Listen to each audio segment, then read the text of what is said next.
When I was around 17, I came across Brian Tracy and fell in love with his teaching.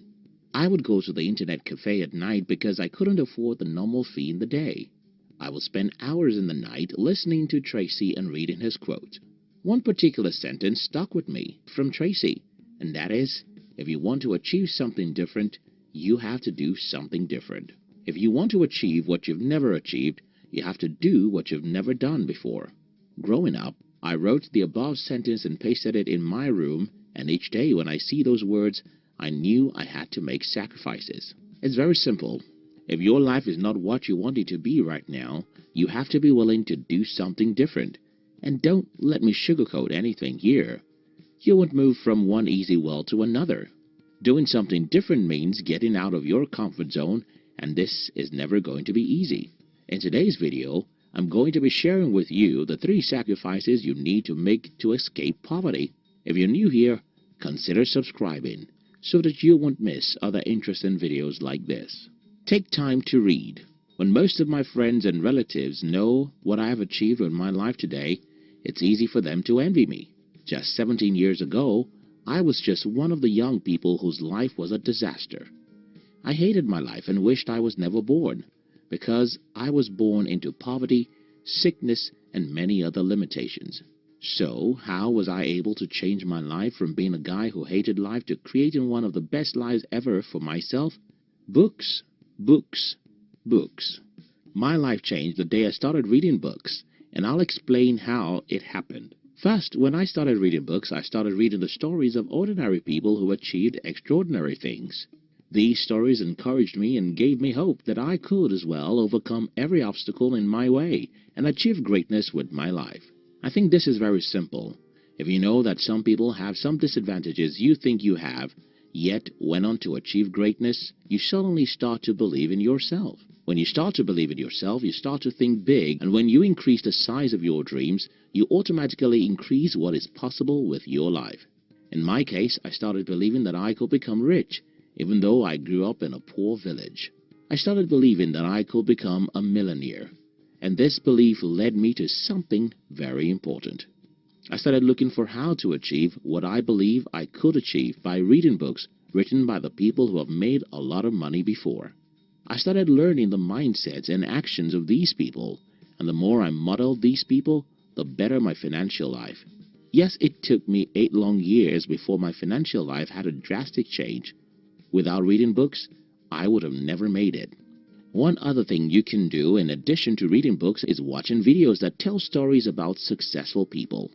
We've dedicated a whole channel for this purpose, and we call it Fame TV. You can join the Fame TV in the description box.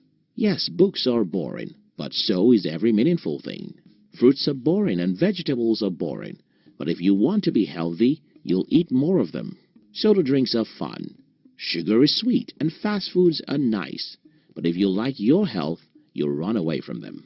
The TV is fun and social media is interesting, but if you want to escape poverty, you'll spend more time with your books. Some time ago, I got to know that Bill Gates reads 1 book every week. I've also read about the fact that an average millionaire reads 1 book every week. If an average millionaire does something, it's probably a good thing to emulate. So I decided that I'm going to be reading 1 book every week. This isn't easy, and I'm not asking you to start reading a book per week. But you have to make sacrifices to read books if you want to escape poverty. Don't make excuses. I told you earlier that sugar is sweet, and you agreed that hard drugs, fast foods, and most other harmful things are fun. Another very sweet thing is excuses, and that's why most people make it. Listen. You can come up with 100 reasons why you are where you are, if you want, and you can as well come up with a single reason why you need to be elsewhere. The difference is in the way you use the powerful machine God gave you. That machine is your brain. If you program your brain to look for the reasons why you are poor, your reticular activating system will be busy looking for reasons, and you'll start seeing how the economy, the government, and your parents make you poor. Your brain will quickly show you how your lack of education, your health challenge, your childhood, or even the country you were born are the reasons why you're poor. If, however, you program your brain to look for why you must be rich, you'll start seeing that even in a bad economy, Some people are making hundreds of thousands of dollars in legitimate businesses. You'll start reading about people who went through similar difficulties like you and ended up successful. You'll start seeing that you have much power over your life than you think, and you'll start taking responsibilities. An excuse is the food of the fools, and our world is filled with many of them because an excuse is sweet. It's about pointing a finger. It's easy. Everyone can do it. But if you want to escape poverty, you'll not do it. Don't make an excuse. Identify what you have to do to change your life and do it, no matter how difficult. Trade 100 failures for one success. I heard something very interesting from Matt Cuban a few days ago, and it made a lot of sense to me. Cuban said, and I quote, "It doesn't matter how many times you fail. Remember, you only have to succeed once." This statement makes a lot of sense to me because when I looked back at my 8 years of failure, I could see the meaning of this statement. You see, my first 8 years in the business world were terrible. Everything I attempted failed, and everyone thought I was stupid. I was broke, rejected, and frustrated. But a day came when I had my first breakthrough. From there, I had my second breakthrough, and the third. Today, it seems as if everything I touch becomes successful. But that's the opposite of the kind of life I had only a few years ago. Here's the thing. It doesn't matter how many times you fail. Remember, you only have to succeed once, and that once will quench all the pains of the failed years. Why is it important you understand this? Well, most people see failure as a bad thing, and that's why they give up. If you're in search of success, you should understand that the road that leads to success is called failure, and failure is not final, because a single success can make you forget the pains of 10 years failure.